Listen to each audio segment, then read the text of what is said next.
हिंदी की लोकप्रिय कहानियों के चैनल में आपका स्वागत है। आज सुनिए हिंदी लेखिका सुबोध चतुर्वेदी जी की लिखी हुई कहानी नियति चक्र। तो शुरू करें कहानी नियति चक्र। आज पूरे 30 बरस हो गए अजय को घर छोड़े हुए। उस दिन से आज तक कालिंदी कभी पूरी नींद नहीं सोई है। जैसे जैसे एक एक बरस गुजरता गया उसकी उम्मीद हताशा में बदलती गई। पहले रोज एक आशा लेकर जागती थी कि किसी भी वक्त उनका अजय सामने आकर खड़ा हो जाएगा। तब वो कोई गिला शिकवा नहीं करेगी, बस सीने से लगा लेगी। दोनों की अश्रुधार में सारा कलुष धुल जाएगा, फिर कहने सुनने को बचेगा भी क्या।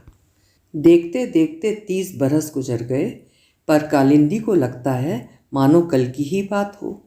आंखों के आगे वो दृश्य जैसे फ्रीज होकर रह गया है। उस वक्त 9वीं कक्षा का विद्यार्थी था अजय। शाम का वक्त खेल कर लौटा था वो। आज लौटने में कुछ ज़्यादा ही देर हो गई थी। 8 बज गए थे। उन्होंने हल्के से डपटते हुए पूछा था, इतनी देर क्यों कर दी बेटा? तेरे पापा कितनी बार पूछ चुके हैं। बेपरवाही से उतर आया, अब एक दिन देर हो गई तो क्या हो गया, आ तो गया हूँ ना। अब जल्दी से खाना परोस दो, बहुत भूख लगी है। तभी अंदर से प्रभात का आगमन हुआ, क्रोध से भरे हुए। अब साहबजादे का घर आने का वक्त हो रहा है। बस दिन भर क्रिकेट खेलते रहो, खेल कूद कर ही जिंदगी बन जाएगी। पढ़ने लिखने की क्या ज़रूरत है। एक हम हैं, सारे दिन खटते हैं, तब 4 पैसे कमा कर लाते हैं, और इन्हें गुलछर्रे उड़ाने से ही फुर्सत नहीं है। प्रभात का रिकॉर्ड जो एक बार शुरू हो जाता था जल्दी बंद नहीं होता था। अजय ने सफाई देनी चाहिए, पर उसकी बात अनसुनी कर दी गई। कालिंदी ने विषयांतर करना चाहा, चलो पहले खाना खा लो, नंदू और मीना भी भूखे बैठे हैं। पर उसकी बात भी गर्म तवे पर बूंद की तरह उड़ा दी गई। बीच में उसका टोकना प्रभात को अच्छा नहीं लगा। तैश में आकर अजय के 2-4 चांटे जड़ कर ताकीद भी कर दी, खबरदार आज रात इसे खाना दिया। रात भर भूखे रहेंगे तब पता चलेगा कि आवारगी का क्या नतीजा होता है। अजय चुपचाप बैठा सुबकता रहा था। प्रभात जाकर खाने की टेबल पर बैठ गए थे। मजबूरन उन्हें भी पीछे पीछे जाना पड़ा था।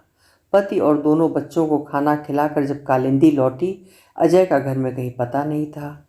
किशोर अवस्था थी, पापा की बात को नादान दिल से लगा बैठा था।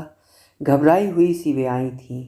देखो जी, अजय घर में कहीं नहीं है, न जाने कहाँ चला गया, आप जाकर देखिए ना। कहाँ जाएगा, बैठ गया होगा कहीं अड़ोस पड़ोस में। बहुत गर्मी चढ़ी है साहबजादे को, कुछ कहो मत, नहीं तो घर छोड़कर चले जाएंगे। कालिंदी की ममता कांप गई। भूखा प्यासा न जाने कहाँ गया होगा। अरे बहुत देखे हैं घर छोड़ने वाले, तुम्हें क्या लगता है वापस नहीं आएगा? आने दो घर, मैं भी अब देख लूँगा। फ़ोन उस जमाने में था नहीं। कालिंदी रात को कहाँ जाती। आंखों में आंसू भरे चिंता में निमग्न रात काट दी। सुबह होते ही बाहर निकलकर देखने लगी। प्रभात सोकर उठे, रात में अजय नहीं लौटा है जानकर चिंतित अवश्य हुए, पर पत्नी के सामने कमज़ोर नहीं दिखना चाहते थे। बिसूरती कालिंदी को देखकर बोले, जाता हूँ देखने, सो गया होगा किसी दोस्त के यहाँ। ये अकल तो है नहीं कि माँ बाप परेशान हो रहे होंगे। अच्छा जल्दी से 1 कप चाय पिला दो।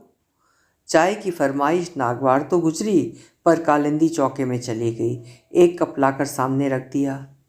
क्यों, तुम नहीं पियोगी? नहीं, अभी मेरा मन नहीं है। मत पियो, इस घर में तो 2 पल चैन के भी नसीब नहीं होते हैं। अब साहबजादे को ढूंढने निकलो, किस किससे पूछते फिरेंगे। बड़बड़ाते हुए प्रभात ने बाहर कदम बढ़ाया। अनुशासन बनाए रखने के लिए डांट डपट भी जरूरी है, नहीं तो हाथ से निकलते देर नहीं लगती। यही सोचते सोचते कालिंदी कभी बाहर जाती, कभी अंदर आती। पति ने कोई पहली बार तो डांटा नहीं था कि अजय को घर छोड़ना पड़ गया। उसके भले के लिए ही तो कह रहे थे। खेल कूद में ही लगा रहेगा तो पढ़ेगा कब? वैसे भी क्लास में कोई बहुत अच्छे नंबर से पास नहीं होता है, जैसे तैसे बस निकल जाता है। क्या आजकल के बच्चों को समझाइश देना भी अपराध है? माँ बाप जो करते हैं बच्चों की भलाई के लिए ही करते हैं। दोनों छोटे बच्चे भी सोकर उठ गए थे, पर उन्हें भी स्कूल भेजने का मन नहीं किया। कुछ खिला पिलाकर उनसे खेलने को कह दिया।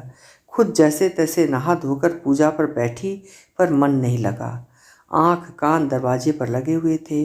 जरा सा पत्ता भी खड़कता उन्हें लगता अजय पापा के साथ आ गया है। देखते देखते दोपहर के 2 बज गए। थके मांदे अकेले प्रभात ही लौटे। उन्हें देखते ही कालिंदी का कलेजा मुंह को आ गया। मेरे अजय को नहीं लाए? हाय, मेरा बेटा कहाँ चला गया?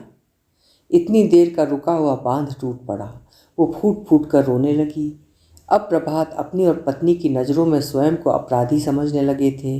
दोनों भाई बहन भी माँ के स्वर में स्वर मिलाने लगे थे। वे कुर्सी पर माथा पकड़कर बैठ गए। मोहल्ले पड़ोस में तब तक खबर आग की तरह फैल चुकी थी। घर पर लोगों का जमघट लग चुका था। जितने लोग उतनी बातें। गुप्ता जी बोले, मेरे विचार से पुलिस में खबर कर देनी चाहिए। वर्मा जी बोले, आजकल शहर में साधुओं का दल सक्रिय है, बच्चों को बहका कर ले जाता है। यादव जी कैसे पीछे रहते? अरे नहीं, आजकल के बच्चे क्रोध में घर से निकल पड़ते हैं। भगवान न करे कहीं गलत हाथों में न पड़ जाए। श्रीमती भार्गव कहने लगी, और क्या, मेरी बहन बतला रही थी, बच्चों के अंग भंग करके भीख भी मंगवाते हैं। पूरा का पूरा गिरोह होता है। सुधाकर ने बात संभाली, अरे बच्चे गुस्से में घर छोड़ जरूर देते हैं, पर गुस्सा ठंडा होते ही वापस लौट आते हैं। आप परेशान न हो, धैर्य रखें, 2-4 दिन में अजय लौट आएगा। श्रीमती गर्ग बोली, कुछ भी हो प्रभात जी, आपको बच्चों से इतनी सख्ती से पेश नहीं आना चाहिए। आजकल के बच्चों में सहनशीलता तो है ही नहीं। दूसरी ओर कालिंदी प्रस्तर की तरह बैठी थी। उसके कान किसी भी वार्तालाप को ग्रहण करने में असमर्थ थे। बस 3 शब्द ही उसके जीवन में संचार कर सकते थे, अजय आ गया। अन्यथा वो चेतना शून्य थी। आंसू भी सूख चुके थे। वे भी एक सीमा तक ही साथ दे सकते थे। 2-3 लोग अजय की फ़ोटो लेकर प्रभात के साथ पुलिस स्टेशन चले गए। एक सुभद्रा को छोड़कर बाकी लोग भी सहानुभूति दिखाते धीरे धीरे प्रस्थान कर गए। सुभद्रा ने जिद करके बच्चों को खाना खिला दिया। कालिंदी से भी जिद करती रही, पर वो भी जानती थी एक माँ के गले से निवाला भी कैसे उतरेगा। पुलिस में रिपोर्ट लिखी जा चुकी थी। अब हर वक्त यही लगता रहता कि शायद आज पुलिस कोई खबर लेकर आए। प्रशांत ने भाई की ओर से सभी अखबारों में खबर छपवा दी, बेटा अजय जहाँ कहीं भी हो तुरंत घर चले आओ, तुम्हें कोई कुछ नहीं कहेगा, तुम्हारी माँ बहुत बीमार हैं। अजय का कोई पता नहीं चला और ना ही पुलिस की रिपोर्ट काम आई, ना पेपर में दी गई सूचना। बोझिल दिन गुजरने लगे। ऑफिस वालों को पता लगा तो घर में तांता लगने लगा। जितने लोग उतनी बातें। औपचारिकताएं निभाते निभाते कालिंदी थक गई। एक भी कंधा ऐसा नहीं दिखता जिस पर सिर रखकर वो हृदय का बोझ हल्का कर सके। एक दिन सब्र का बांध टूट गया। उसने अपने आप को कमरे में बंद कर लिया। लोग दरवाज़ा पीटते रहे, पर नहीं खुलना था सो नहीं खुला। वो सारा दिन फर्श पर लोट लोट कर रोती रही। चिंताओं का कोई अंत नहीं था। रोते रोते आँख लग गई। सपने में देखा अजय कह रहा था, माँ क्यों रो रही हो, मैं यहीं तो हूँ, बिल्कुल तुम्हारे पास। नींद खुल गई। उठकर बैठी, अजय कहीं नहीं था। चेहरा आंसुओं से जरूर भीगा हुआ था। उस दिन के बाद से यादों के भवन में घिरी कालिंदी यंत्रवत सब काम करती है। खाना परोसते समय अजय की थाली भी परोसती है। दरवाजे की ओर निहारते हुए एक लंबी सांस निकल जाती है। मुंह तक कौर ले जाते हुए हाथ कांप जाता है, पर बिना खाए भी तो कब तक चल सकता है। पड़ोसिनें पहले आकर समझा बुझा जाती थीं, फिर धीरे धीरे सबने स्थिति को स्वीकार कर लिया। माँ के हृदय में जो ज्वाला धधक रही है वो आंसुओं से भी नहीं बुझती है। कुछ वर्षों बाद पुलिस ने भी फाइल बंद कर दी। इस बीच कहाँ कहाँ नहीं खोजा, कितने पतझड़ गुजर गए। उसके दोनों देवर भाई सभी अपने स्तर पर खोज करते रहे, पर अजय का पता नहीं, जमीन निकल गई या आसमान खा गया। कितने मंदिर घूमते फिरे, मन्नतें मांगी, कितने यंत्र तंत्र मंत्र अनुष्ठान कराए, कितने पंडितों मौलवियों के पैर पड़े, गंडा तावीज़ क्या क्या नहीं किया। जो जहाँ बताता दौड़ पड़ते, पर सारे उपाय व्यर्थ रहे। समय का पहिया अनवरत चलता रहा। दोनों बच्चे भी बड़े हो गए, उनके ब्याह शादी निपट गए। दोनों अपने घर परिवार में व्यस्त हो गए। एक दिन दिल पर बोझ लिए दौरा पड़ने से प्रभात ने भी सदा के लिए आंखें मूंद लीं। अकेली रह गई कालिंदी। सभी धर्म निभाने के बाद भी एक फांस हृदय में चुभती रही। इतना बड़ा बेटा आंखों के सामने से चला गया। आज यहाँ होता तो उसका भी घर परिवार होता। यही सोचते सोचते कालिंदी के दिन कट रहे हैं। अब जीवन में बचा ही क्या है। धुंधली आंखों में फिर भी एक उम्मीद बाकी है, शायद कहीं उसका बेटा लौट आए। और यही कारण है वो इस घर को छोड़कर छोटे बेटे के पास दूसरे शहर नहीं जाना चाहती है। बेटा जब आता है माँ को समझाने की कोशिश करता है, पर माँ को समझाना आसान नहीं। कालिंदी ने बहुत आत्ममंथन किया है, पर इस स्थिति के लिए किसी को भी कसूरवार नहीं ठहरा पाती है, सिवाय अपनी नियति के। पुरानी कहावत है कि घूरे के भी दिन बहुरते हैं। माँ के दिल में जो आस का दिया टिमटिमा रहा था, वो बुझने पाए उससे पहले ही चमत्कार हुआ। शाम का धुंधलका मुंडेर पर उतर आया था। रोज की तरह कालिंदी बाहर बैठी सोच रही थी। अंदर बाहर सब जगह अंधेरा ही अंधेरा छाया है। अंदर चलकर भगवान की दिया बाती करे, घर की बिजली जला दे, कम से कम घर का अंधेरा तो दूर हो जाएगा। एक दीर्घ श्वास छोड़ते कालिंदी भीतर आई। भगवान के आगे दीपक जलाया ही था कि दरवाज़ा खड़कने की आवाज़ हुई। इस वक्त कौन होगा?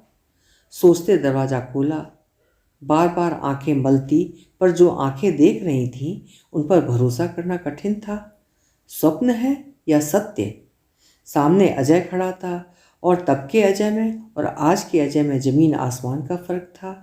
पर ममता को पहचानने के लिए आंखों की जरूरत नहीं थी। सीने में उठती हिलोर ने बाँह फैलाने पर मजबूर कर दिया। बेटा भी कटे वृक्ष सा माँ की बाहों में समा गया। बहुत देर तक दोनों ओर से गंगा जमुना बहती रही। किसी ने रोकने की चेष्टा भी नहीं की। शब्द व्यर्थ थे। 30 वर्षों का अंतराल बीच में पसरा था। इस बीच दोनों ही ओर बहुत कुछ घट गया था। अजय बार बार दीवार पर टंगी पिता की फोटो देखता। आंखों में पश्चाताप के आंसू उमड़ पड़ते। बहुत कुछ कहना चाहता था, पर शब्द हिचकियों में गुम हो जाते थे। माँ ने दुलार से सिर पर हाथ फेर कर कहा था, अब बस करो बेटा, तुम लौट आए। मेरे जीवन की सब साध पूरी हो गई। चलो आज मैं तुम्हें अपने हाथों से खाना खिलाऊंगी। हाँ माँ, तुम्हारे बेटे ने न जाने कब से पेट भर खाना नहीं खाया है, कब से नींद भर सोया नहीं हूँ। आज थपकी देकर सुला दोगी ना माँ? पर पहले जी भर बातें कर लेने दो, कब से तरस रहा हूँ। जानती हो माँ, उस दिन क्रोध में आकर घर से निकल तो गया, दिन भर इधर उधर भटकता रहा। तुम सब बहुत याद आ रहे थे। घर की ओर कदम बढ़ाता, पर साहस जवाब दे जाता। हाथ बिल्कुल खाली था। कायरों की तरह स्टेशन भाग गया। बिना परिणाम की चिंता किए जो ट्रेन सामने दिखी सवार हो गया।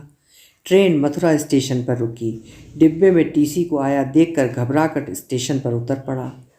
बेंच पर बैठे बैठे रात हो गई। बहुत डर गया, अब कहाँ जाऊँ। चारों ओर भीड़ ही भीड़, पर एक भी परिचित चेहरा नहीं। तुम्हें याद करके रोना शुरू कर दिया। पता नहीं कहाँ से दो साधु निकल पड़े। समझ गए कि घर से भाग कर आया हूँ। चिकनी चुपड़ी बातें करके पहले खाना खिलाया, फिर बहला फुसला कर अपने साथ एक आश्रम में ले गए। मैं भी बिना सोचे समझे साथ हो लिया। क्रोध अभी तक कायम था, इसलिए वापस आने का ख्याल नहीं आया। फिर तो माँ मैं उनके जाल में उलझता ही गया। 2-4 दिन मीठी मीठी बातें की, फिर आश्रम का कामकाज, अपनी सेवा करवाने लगे। भागना चाहता, पर कड़ी निगरानी थी, निकल नहीं सकता था। रोज़ शाम को जबरन भंग पिला देते, फिर नशा होने लगा। आदत पड़ते देर नहीं लगी। शाम होते ही छटपटाहट होने लगती। वे जो कहते करता, अब भागने की भी नहीं सोचता। बहुत दिनों के बाद मन ऊबने लगा तो एक दिन वहाँ से भाग निकला। फिर तो न जाने कहाँ कहाँ भटकता फिरा। कहीं भी चित्त स्थिर नहीं रहता। सदा एक बेचैनी घेरे रहती। 2-4 दिन में ही मन भटकने लगता, कहीं और चल देता। पर जो शांति पाना चाहता था वो ढूंढे से भी नहीं मिल रही थी। रात को थक कर चूर हो जाता। जहाँ जगह मिल जाती पड़ जाता। जो खाने को मिल जाता खा लेता। बस ऐसे ही जीवन के इतने वर्ष बिना किसी उद्देश्य के बिता दिए। जब घर में सबकी याद आती तो बहुत विचलित हो जाता। फिर सोचता, मुझ अभागे को कौन याद करता होगा। नाराजगी पिताजी से थी, पर उनके क्रोध में भी मेरे भविष्य की चिंता निहित थी। उस समय कहाँ समझ पाता था। वक्त बीतने के साथ जब उम्र की मार पड़ी तब समझा, पर तब तक बहुत देर हो चुकी थी। वक्त की ठोकरों ने सब सिखला दिया था माँ। सबसे ज़्यादा तो दुख मैंने आपको पहुँचाया। जिस माँ ने मुझे पाल पोस कर बड़ा किया, उसी के दुख का मैं कारण बना। 30 वर्षों से मेरे अंतस में जो ज्वाला धधक रही है, तुम्हारे चरणों में सिर पटकने से शांत हो पाएगी। मुझे क्षमा कर दोगी ना माँ, मुझे क्षमा कर दोगी? कहकर अजय फूट फूट कर रोने लगा। एक की आंखों से पश्चाताप के आंसू बह रहे थे तो दूसरे की आंखों से आनंदाश्रु। पूरी रात गंगा जमुना बहती रही। 30 बरस का समय बीच में बहता रहा। जब सूर्योदय हुआ, बादल छट चुके थे।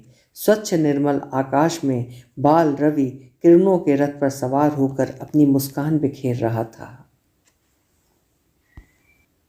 अभी आप सुन रहे थे सुबोध चतुर्वेदी जी की लिखी हुई कहानी नियति चक्र। आशा है कहानी आपको पसंद आई होगी। हिंदी साहित्य की कहानियाँ नियमित सुनने के लिए प्लीज़ मेरे चैनल को सब्सक्राइब करें। बहुत बहुत धन्यवाद।